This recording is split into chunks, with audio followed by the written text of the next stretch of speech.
Hey guys, what's up? I'm Christian Whitlow, and welcome to Fed by Fire. My journey brought me through addiction, it brought me through theft, through fraud, through poor choices, and it all cost me dearly. Years lost to rehabs and jails and uncertainty.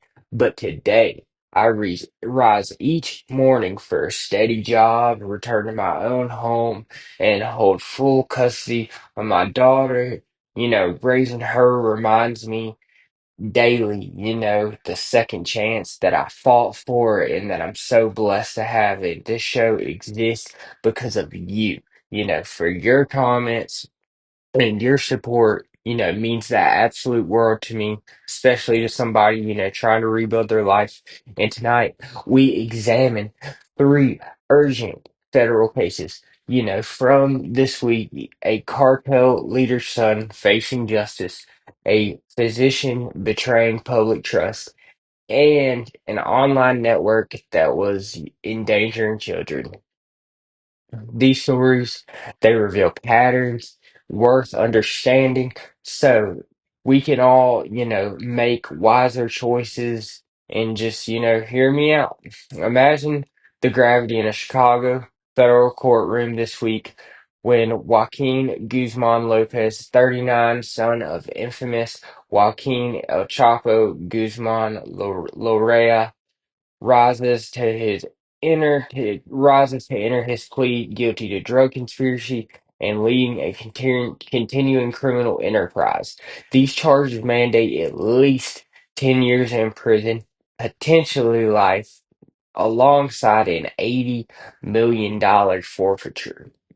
His admission details staggering volumes: over 36 kilograms of fatty, 90 kilos of H, 450 kilos of blow, 45 kilos of ice, and 90,000 keys of bud.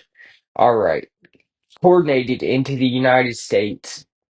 The network, relied on sophisticated methods: aircraft, rail shipments, vehicles driven by couriers, submersible vessels, hand dug tunnels, both for drugs and manufacturing chemicals. The proceeds were returned, laundered back to Mexico, and officials were bribed and, violence enforced loyalty. He even acknowledged his involvement in a kidnapping, which that doesn't surprise me, receiving no leniency for it. The Attorney General Pamela Bondi labels the Sinaloa cartel a terrorist organization. They're devastating families. The DEA administrator, Terrence Cole, connects it to our nation's deadliest drug crisis. This falls under Operation Take Back America. We've been hearing that a lot lately, with two of the four Chapitos brothers now accountable. A video in July: Joaquin, now Ivan, and Jesus remain fugitives, each with a $10 million reward. Reflecting on my own past, my own mistakes, I once, justified risks as necessary. The reality is invisible tolls on the community. That's just what it is. Federal patience builds cases, methodically, ensuring accountability, making sure it reaches the highest levels. And we're seeing that a lot lately. No happy ending. Now consider a quieter betrayal. We're going to go to the next one in Ellensburg, Washington. We're talking about Dr. Anna Elperin, 42, owner of Awake Health PLLC. She faces a federal grand jury indictment from November 14th, 2025, 26 felony counts spanning from 2018 to 2022. Two schemes emerge. First, falsifying Department of Transportation physical exams for commercial drivers. As a certified examiner, she allegedly approved unqualified individuals without thorough assessments and failed to report data to the federal authorities. The states, it could have been lives on the highways where a single unqualified driver behind 40 tons of cargo, it's going to endanger us all, me, you, your kids. So that's nothing to play with. The second, for issuing prescriptions for controlled substances beyond legitimate medical practices. Pre-signed pads circulated among staff who filled them only for medications to return to her possession. When she was arrested on November 21st, detained after testimony at her workplace of impairments, threats involving a firearm, and unaddressed substance issues leading to isolation. Her state medical license faced restrictions in 2021 and in 2022, predating this probe. The DA describes it as a physician crossing into an unlicensed distribution of DOTs. Inspector General emphasizes, the risks to public safety agencies like DA and DOT. They uncovered this over years. Having walked the path of addiction myself, I feel the weight of, professionals who falter trust in a white coat. It amplifies the harm. Yet, recovery, it always remains possible. It's never too late as it was for me. The most heartbreaking case unfolded today in Brooklyn. That's where we're going to next. An indictment against five men across states. I'm probably going to butcher these.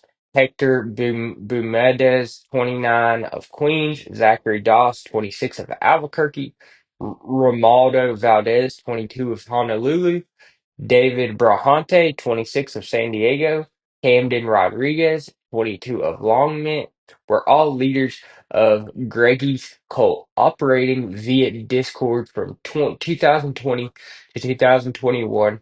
They preyed on minors in gaming environments like Roblox and Counter-Strike lobbies. They were luring them in with video calls for coerced or explicit or degrading acts, then capturing and sharing their recordings as child sexual abuse material.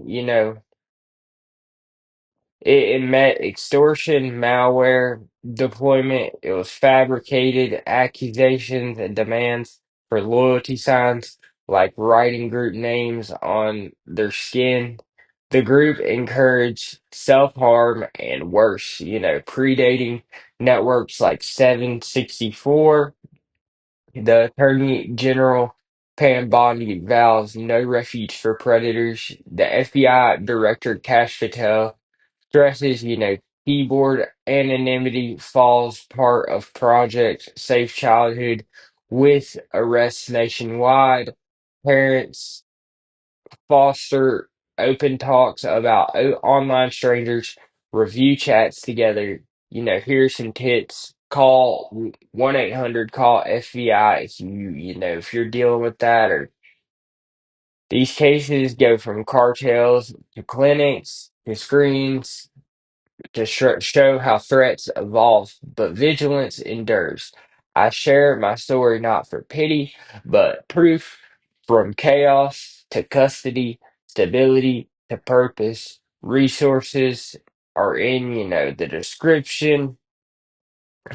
And, you know, your engagement sustains this work. You can share your thoughts below in the comments. I appreciate you guys for watching this video. I'm Christian Whitlow. This is Fed by Fire. You guys have a great day.